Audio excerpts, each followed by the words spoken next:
Graça e paz, queridos, amém? É bom estar com vocês aqui nessa tarde, bom estar mais uma vez aqui nessa igreja, para ministrar a palavra do Senhor. E o tema, dessa tarde, a gente tem mania de falar noite, é o milagre, não é isso? Campanha, o meu milagre chegou. E eu quero ministrar uma palavra nessa direção, que é possível, que já está escrito nos céus, que o milagre pode acontecer na minha vida e na sua vida, que aqueles que buscam o milagre do eterno não voltam de mãos vazias. E eu não sei se eu vou conseguir aqui, no final da palavra, falar um pouquinho do testemunho do milagre que Deus fez na minha vida, na vida da minha família, da minha filha, de forma mais específica, e que Deus verdadeiramente faz o sobrenatural, amém? E eu quero embasar essa palavra no texto de 1 de Crônicas, capítulo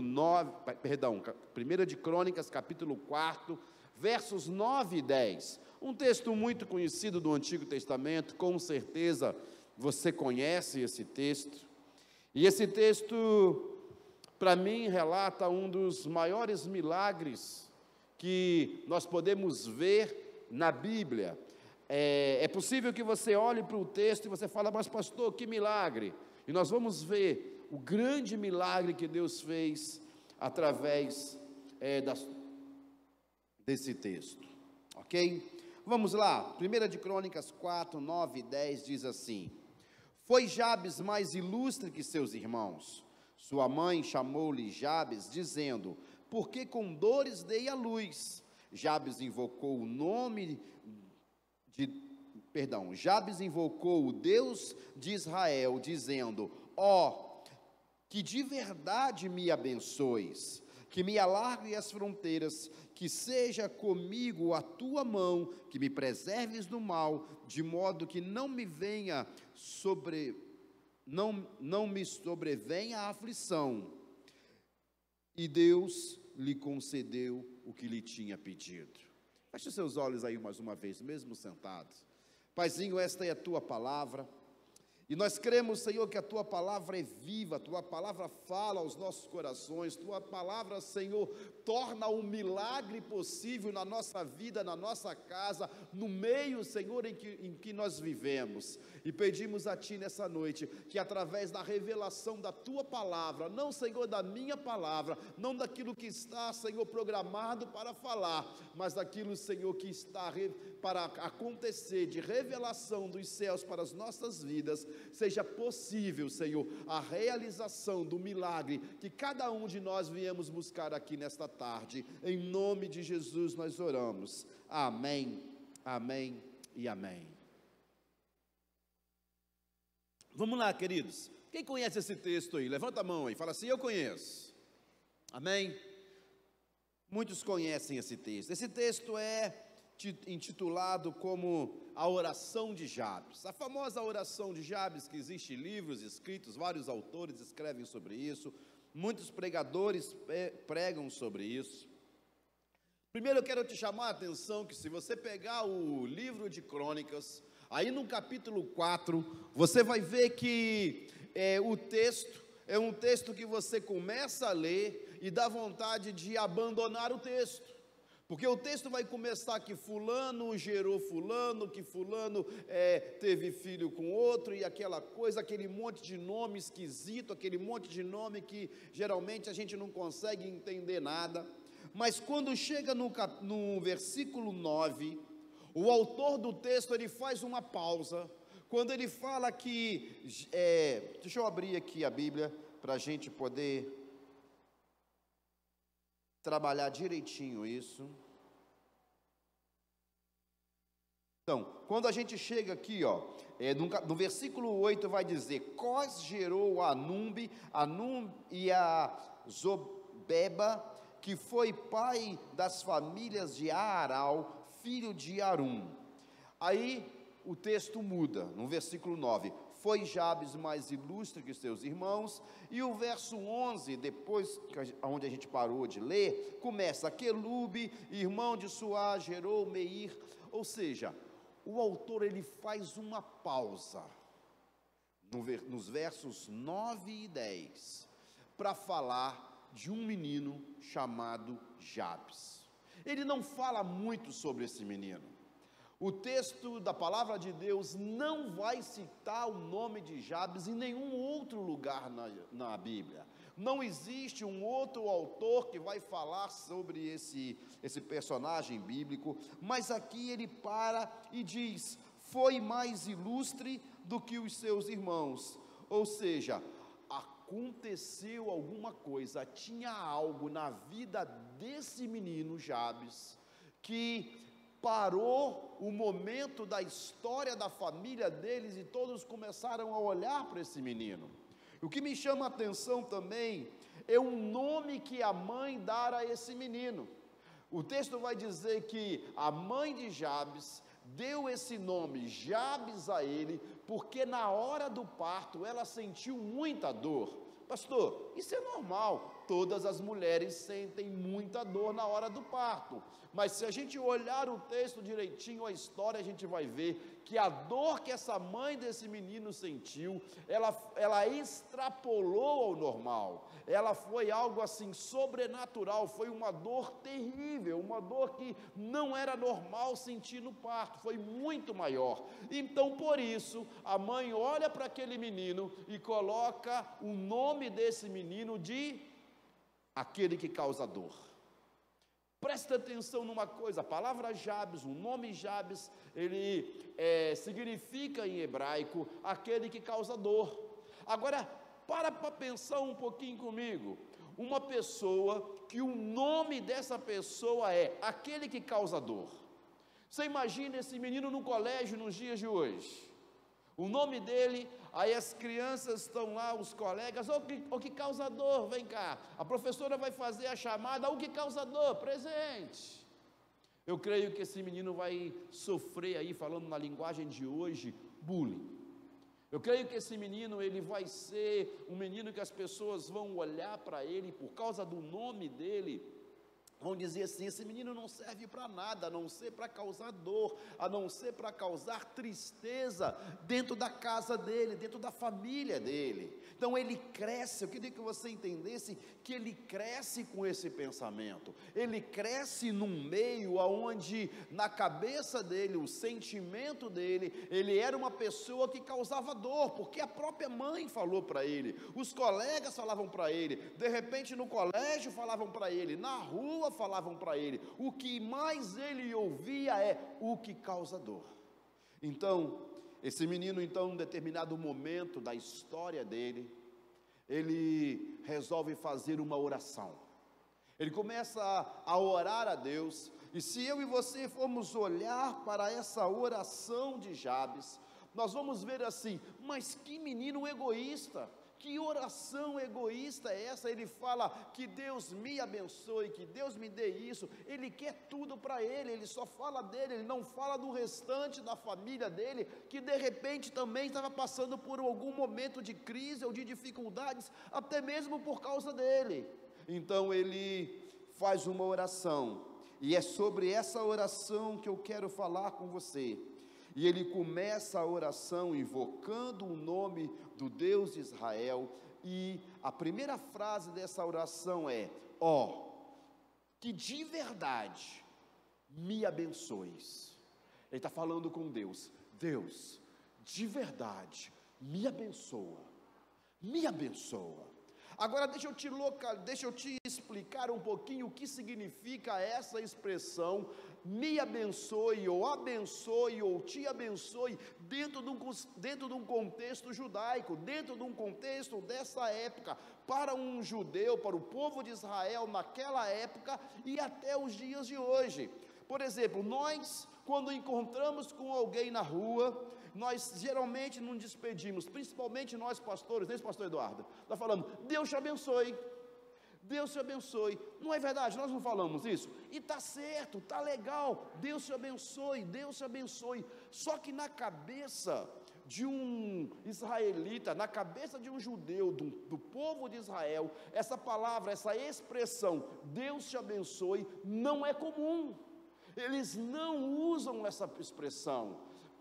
Deus te abençoe, Deus te abençoe. E um rabino, um pastor judeu messiânico, ele não vai falar isso dessa forma rotineira como nós falamos. Sabe por quê? Porque para um judeu, quando ele fala assim, Deus te abençoe, ele está dizendo o seguinte, que Deus faça algo sobrenatural na sua vida. Ele fala assim, que algo sobrenatural seja feito na sua vida e na sua história. Por isso não é algo rotineiro. E esse menino sabia disso. E quando ele vê o contexto que ele está vivendo, no contexto que ele está, ele olha para os céus e diz, Senhor, de verdade, me abençoa. Uma outra coisa é que no escrito em hebraico não existe letra maiúscula, letra minúscula, sublinhar, fazer alguma coisa assim, não existe. Quando o autor do texto, ele quer chamar a atenção para o que está escrito, para a mensagem que está ali, ele vai sempre usar a expressão, de verdade. Ou como Jesus usava muito, em verdade vos digo. Ou seja, está dizendo assim, Deus, presta atenção, Senhor, por favor, olha para mim, olha o que eu vou dizer aqui, me abençoa, Senhor, faça algo sobrenatural na minha vida. Esse menino está pedindo, Deus, eu não aguento mais viver da forma que eu estou, eu preciso de um milagre na minha vida, eu preciso de algo sobrenatural na minha vida, por favor, me abençoe, faça algo sobrenatural na minha história. Você está precisando de algo sobrenatural na sua história, você está precisando de um milagre na sua história, o Deus de Israel está aqui, o Deus que Jabes orou está aqui, e se você olhar para Ele, se você clamar a Ele nesta tarde e dizer, Senhor, me abençoa, se você dizer para Ele, Senhor, por favor, eu estou aqui, de verdade, presta atenção em mim, Senhor, eu preciso de algo sobrenatural na minha vida e na minha história, eu tenho certeza que os olhos do Senhor estão sobre a sua vida, as mãos do Senhor estão direcionadas sobre você, e o sobrenatural, o milagre vai acontecer, porque Ele é o Deus do milagre na história, Ele é o Deus que faz o sobrenatural na história, queridos.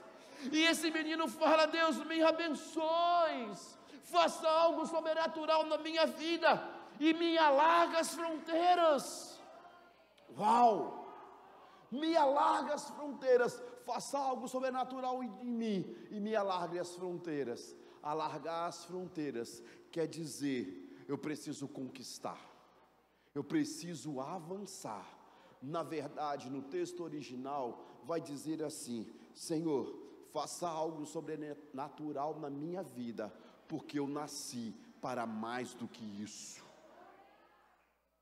No original, a tradução mais fiel é, Senhor, faça algo sobrenatural da minha vida. Esse me alargue as fronteiras quer dizer, eu nasci para mais do que eu estou vivendo.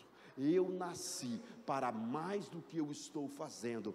Jabes, ele olha para a história dele e diz, Senhor, eu preciso de algo sobrenatural na minha vida, porque eu entendo que eu não nasci para viver nesse lugarzinho, eu não vivi para ficar dessa forma, de repente oprimido, de repente carregando o peso de uma enfermidade, carregando o peso de uma família que está destruída. Eu nasci para mais do que isso, e eu quero profetizar na sua vida, que se você está passando por alguma crise, você não nasceu para viver em crise, você nasceu para viver além da crise, você viveu para viver além do sobrenatural, você não nasceu para viver olhando para baixo, mas você viveu, você nasceu, você cresceu para ser um conquistador sobre essa terra. E o Senhor nessa noite dessa tarde diz para você, meu filho, minha filha, clama a mim, porque as suas fronteiras serão alargadas nessa tarde. Você não vai viver somente na mediocridade,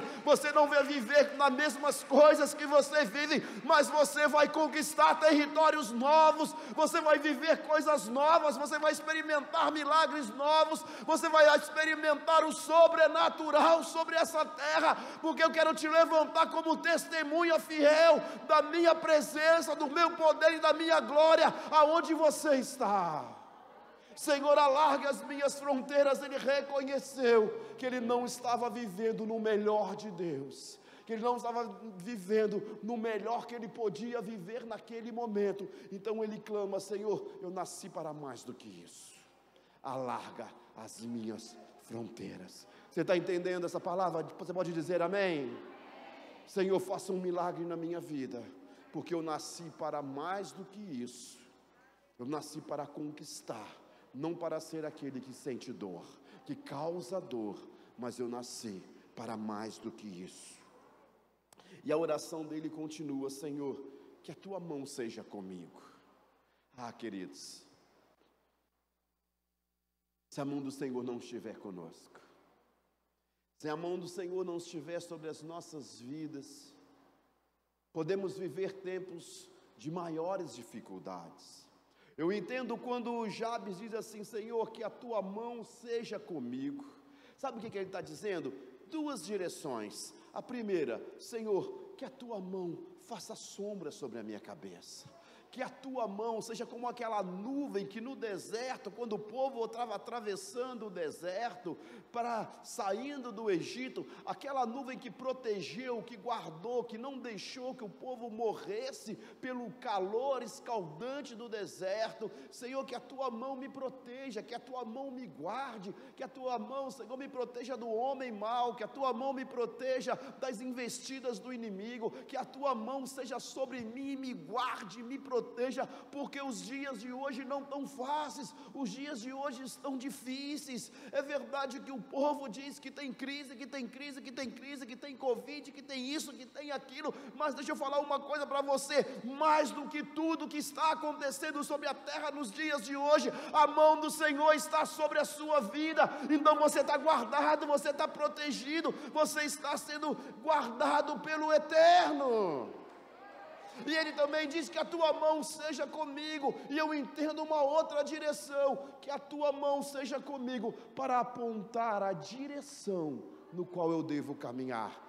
Ou seja, Jabes estava falando: Senhor, até agora eu caminhei pelas minhas próprias pernas, eu caminhei da forma que eu queria caminhar, mas agora eu quero caminhar sendo direcionado pela tua mão. Queridos, você quer o milagre do Senhor na sua vida? Deixa Ele direcionar a sua vida, deixa Ele direcionar os seus passos, deixa Ele guiar os seus passos. Se Ele te puxa para a esquerda, vai para a esquerda. Se Ele te puxa para a direita, vai para a direita. Se Ele te puxa para frente, vai para frente. Se Ele fala: para, fica parado aí um pouquinho, fique parado, porque a vontade do Senhor é boa, perfeita e agradável. Nós precisamos entender que nós precisamos ser guiados pelas mãos do Senhor, não pela nossa vontade. A nossa vontade não é boa, perfeita, pode até ser agradável, mas não é boa e perfeita.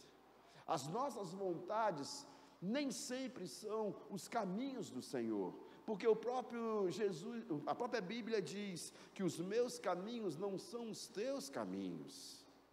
Mas se nós pedirmos para que o Senhor venha nos guiar pela mão dEle, nós vamos chegar a um lugar do milagre, nós vamos chegar ao lugar do sobrenatural, nós vamos chegar a um lugar aonde nós não imaginamos chegar. E deixa eu parar aqui um pouquinho e falar o que aconteceu. Eu tenho esse texto muito forte, essa parte aí, que a tua mão seja comigo, muito forte e presente na minha vida. Eu já sou pastor há 16, 17 anos. E quando eu estava numa igreja em 2012, a igreja de Itaperuna, crescendo, avançando, a igreja estava boa, Deus me fez um chamado. E um chamado para que eu viesse sair do país e pastorear uma igreja metodista em uma outra nação, que o bispo Lockman tinha conversado comigo, e eu falei assim: Senhor, eu não posso ir para esse lugar, eu não posso ir para essa igreja, porque essa igreja ficava no alto da Cordilheira dos Andes, no Peru, a 3.600 metros de altitude. Só que eu tenho uma filha, que ela nasceu com 5 problemas no coração. Até essa data ela já tinha feito 4 cirurgias no coração, e ela estava desenganada pelos médicos. E os médicos falavam, ela não vai sobreviver muito tempo. Aqui. Agora você imagina numa altitude de 3.600 metros. O coração não aguenta, não tem oxigênio, a pressão não aguenta.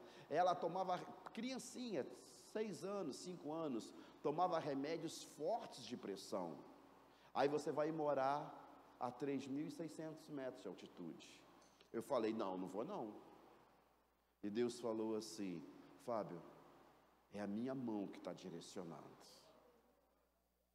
Eu tive que baixar a cabeça e falar assim, tá bom, Senhor. Nós vamos fazer os exames da Mariana e eu vou. E o médico falou, olha, daqui a um tempo ela vai precisar de fazer outra cirurgia, mas ela está bem. E nós então arrumamos nossa mala, conversamos com o bispo Lockman, fomos lá, eu e a minha esposa, conhecemos a igreja, conversamos com o bispo, tudo, e fomos nomeados para essa igreja.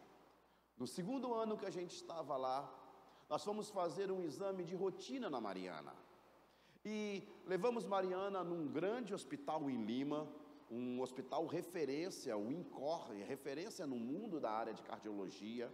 E a Mariana fez os exames de rotina, o médico olhou espantado para mim e a esposa e falou assim, essa menina estava pior do que ela estava antes. Ela precisa ser operada urgente. Vocês não podem nem voltar para a cidade de vocês. Ela tem que ser operada agora, senão ela não vai resistir. Falei assim, mas a Mariana está bem, está andando, correndo, pulando, indo para o colégio. Ela está mal. Aí fez um monte de exame, mostrou os exames a gente. E a gente entendeu, ligamos para o médico daqui e entendemos. A Mariana tem que operar. Não tem jeito. Não dá nem para voltar para o Brasil, para ela operar no Brasil. Vamos operar lá. Marcou-se o dia da cirurgia. No dia da cirurgia, eu me lembro, foi no ano de 2016, 17. Eu me lembro como se fosse hoje. O médico falou assim, pai, você entra no centro cirúrgico comigo, porque a mãe é mais emotiva, você entra comigo, porque eu não posso te garantir que eu vou devolver a sua filha da mesma forma que você está me entregando. Coloquei aquela roupa do centro cirúrgico, entrei com a Mariana, ela segurando na minha mão, e o médico falou assim, nós vamos sedar a Mariana, vamos colocar aquela fumacinha, ela vai cheirar, e quando ela sedar, o senhor sai. E aconteceu isso, eu fui lá, dei um beijo na testa da Mariana, e saí. O médico falou assim, olha, a cirurgia deve durar em torno de 8 horas. Eu aviso vocês. A minha esposa pegou a cadeira, colocou na porta do centro cirúrgico e ficou sentada ali. Algum tempo eu fiquei com ela. Aí chegou um pastor, amigo nosso lá de Lima, para conversar, para orar com a gente. Ali a gente conversou um pouco e a gente orou. E eu e ele resolvemos descer lá para o térreo do hospital para tomar um café na lanchonete lá. E aí a gente desceu. E o hospital ele tem uma área de respiração, de ventilação muito grande, que vai do terceiro andar onde a gente estava, até lá no térreo, e lá nesse térreo, na área de ventilação, é a cantina, coisa ali. Isso deu mais ou menos 1h30 de cirurgia. A Cristiane lá de cima me grita, Fábio, falei, oi Cris, sobe rápido, corre. Falei, por quê? Estão chamando a gente aqui. Eu subi desesperado. Quando eu cheguei lá, estava uma enfermeira e falou assim, olha, entra naquela sala ali, que a psicóloga quer conversar com vocês. Eu falei, Jesus. A minha esposa desmontou. Nós entramos, a psicóloga, não, está tudo bem, o doutor só quer falar com você, ele já saiu do centro cirúrgico. Eu falei, mas como que o doutor saiu do centro cirúrgico? Se tem 1h30 de cirurgia, não pode.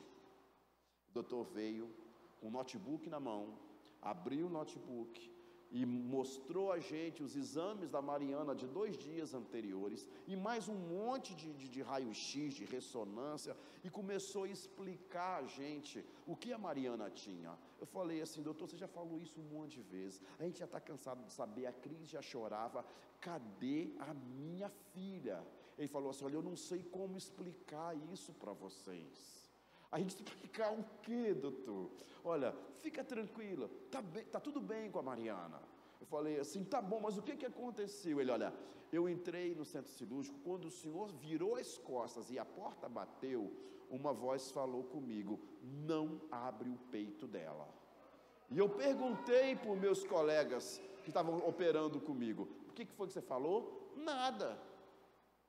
Aí ele, tá bom, pegou os negocinhos, a serrinha, porque tem que serrar aqui, não abre o peito dela. Então ele decidiu enfiar um catétere pela coxa dela e olhar a situação direito. E para ele estava vendo isso, como que ele ia proceder, o melhor procedimento na cirurgia. Ele fala assim, eu fiquei 1 hora com o catétere dentro do coração da Mariana, e eu não consegui ver nem a cicatriz no coração dela das cirurgias anteriores. A Mariana não tem mais nada no coração, não existe mais nada, ela está perfeita, parece que o coração dela de ontem para hoje é outro.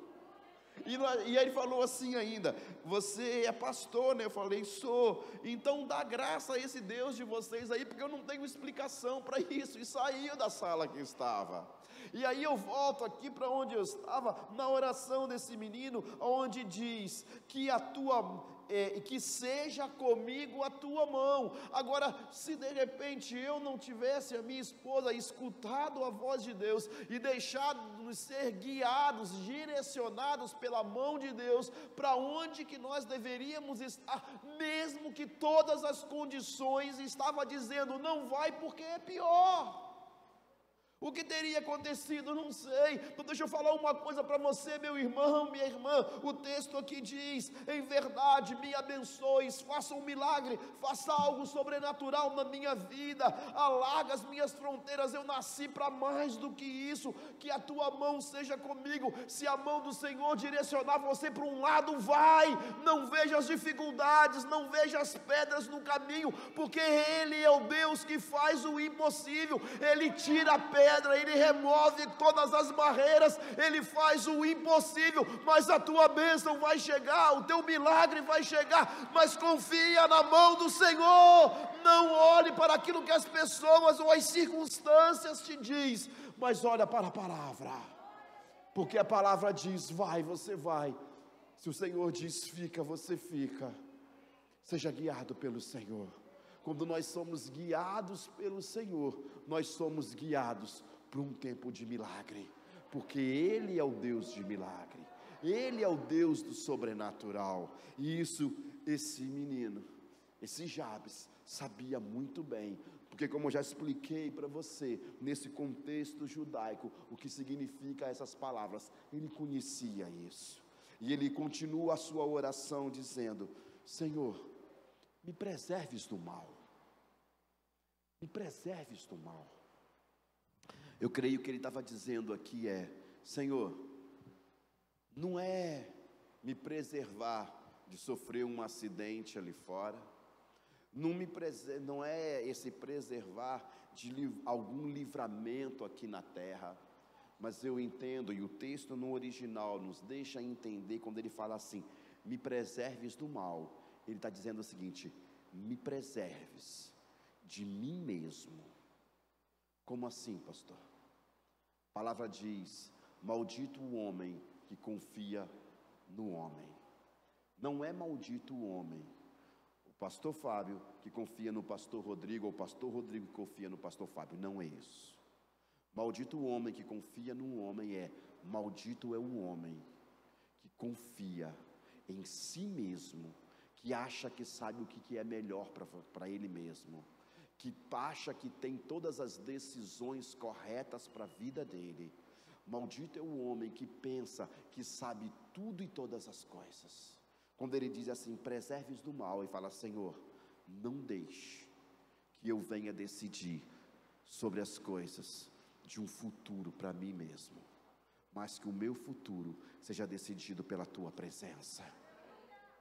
Me preserves de tomar decisões egocêntricas, que as minhas decisões sejam cristocêntricas, que as minhas decisões sejam tomadas em Deus.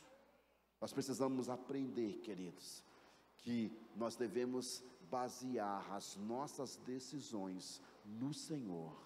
Nós temos que aprender a orar, dizer: Senhor, não deixe que o meu eu fale mais alto, não deixe que a minha razão venha falar mais alto, mas que a tua presença na minha vida, que o teu Espírito Santo que habita em mim, venha me ajudar a tomar as direções para a minha vida. Porque quando nós somos direcionados pelo Espírito Santo, Ele tem o melhor para a nossa vida. Eu posso ter decisões equivocadas, eu posso tomar decisões errôneas, mas o Deus, que é o Deus de verdade, e quando se fala um Deus de verdade, Jesus diz: eu sou o caminho, a verdade e a vida. Por várias vezes você vai ouvir Jesus dizer que é a verdade. Deixa eu te explicar o que significa isso, queridos. Me perdoe falar um pouquinho aqui, mas eu preciso no original te explicar o que é isso. A palavra verdade no idioma original é uma palavra chamada assim emet. A palavra emet, ela é formada por 3 letras hebraicas: a letra Aleph, a letra Mem e a letra Tav.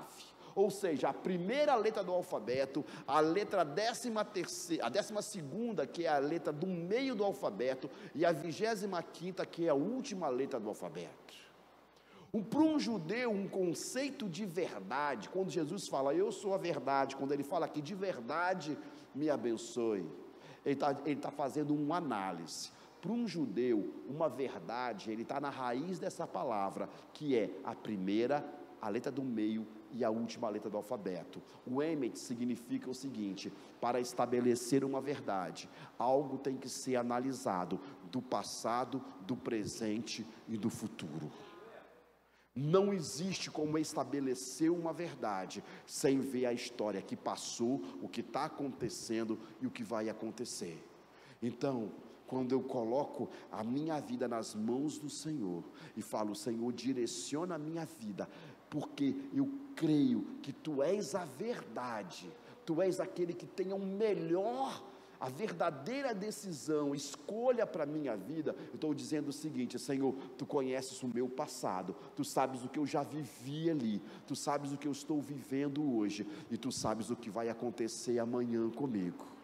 Então eu estou dizendo: Senhor, que a minha história seja guiada pela Tua verdade, porque a Tua verdade, ela contempla todo o tempo, passado, presente e futuro. Presta atenção numa coisa: mas pastor, o meu passado foram uns dias maravilhosos, eu vivi dias excelentes no meu passado, eu estou vivendo bem hoje, está tranquilo. Ou ao contrário disso, meu passado foi terrível, o que eu estou vivendo hoje não está bem, não está legal. Mas deixa eu falar uma coisa para você: os melhores dias da sua história não ficou no passado, os melhores dias da sua história estão para um futuro. Os seus melhores dias da sua história, você não foram vividos ainda, os melhores dias da sua história ainda serão vividos, porque o Deus da verdade está com você, porque o Senhor está com você, Ele conhece o futuro. Se você crer nele, se você esperar nele, Ele vai te levar a lugares maiores, Ele vai te levar a lugares melhores, Ele vai ter o melhor do futuro para você. O passado pode ter sido bom, o presente pode ser bom, mas o futuro, quando nós cremos nele, é maravilhoso. Nós temos um futuro do sobrenatural, um futuro de milagres na nossa vida, queridos. Eu preciso entender isso. Senhor, que a Tua mão seja comigo, que me preserves do mal, de modo que não me sobrevenha a aflição. Ou seja, Senhor, que as preocupações e as tribulações desse tempo já não existam mais na minha vida. Eu quero profetizar algo sobre a sua vida, em nome de Jesus, que as preocupações e as tribulações que estão sobre você não existem mais, porque o Eterno de Israel está no controle da sua vida. Todas as coisas se faz nova, em nome de Jesus. Que o tempo do milagre chegou, que o tempo do sobrenatural chegou, que você é escolhido do Senhor, escolhida do Eterno, para estar aqui participando dessas 7 semanas da campanha campanha do milagre, porque Ele tem o melhor, e Ele tem o sobrenatural e o milagre para você. Ele tem isso a você, queridos. E caminhando para um final, o que mais me chama a atenção nesse texto, não é simplesmente quando ele diz: Senhor, de verdade me abençoa, Senhor, de verdade, faça algo sobrenatural na minha vida. Quando ele diz: Senhor, alarga as minhas fronteiras, eu nasci para mais do que eu estou vivendo. Senhor, que a tua mão seja comigo, me proteja, me guarda, me livra do mal, me preserves do mal. Que as aflições, que as preocupações e as tribulações venham fazer parte do meu passado. Isso é fantástico, querido. Mas o que me chama mais atenção nesse texto, e aí é o que a minha experiência que eu falei com vocês, todo esse processo da Mariana, nós oramos muito, nós clamamos muito ao Senhor. E o final desse texto que nós lemos, se puder coloca aí para mim de novo, o verso 10. O verso 10, ele vai terminar assim, ó: e Deus lhe concedeu o que tinha pedido. Sabe o que isso significa? Jabes orou, ele clamou pelo milagre. Ele pediu: Senhor, eu não posso viver mais da forma que eu estou vivendo, eu preciso de um favor sobrenatural, eu preciso de um milagre, que a tua mão esteja comigo, me preserves do mal, alargue as minhas fronteiras. E no final disso, o que o Senhor falou: tá bom, Jabes, tá bom, filho, é isso que você quer, receba em nome de Jesus. Deus deu a ele, conforme a oração que ele pediu. E eu quero dizer para você que você não vai sair daqui desse lugar de mãos vazias nesta noite, que a sua oração vai ser atendida, que o seu clamor vai ser atendido, que o milagre chegou na sua vida. Não espere mais, não espere mais para glorificar o nome do Senhor, para exaltar o nome dEle, mesmo que os seus olhos não possam ver o milagre hoje, mas já começa a dar graças a Ele, começa a glorificar o nome dEle, porque verdadeiramente a palavra que Ele liberou sobre Jabes: Jabes, receba o que você pediu. Ele diz para você nesta tarde: receba em nome de Jesus o seu milagre, tome posse do seu milagre, viva o amanhã, viva o hoje, conforme o milagre já tenha acontecido na sua vida. Se for uma enfermidade, tome postura de quem está curado. Se for um problema da família, tenha uma postura quem tem uma família santa. Se tem qual seja o seu problema, tenha uma postura de homem e mulher de Deus, que já tem o decreto do Senhor sobre a sua vida, do milagre. Amém, queridos? Você pode aplaudir ao Senhor.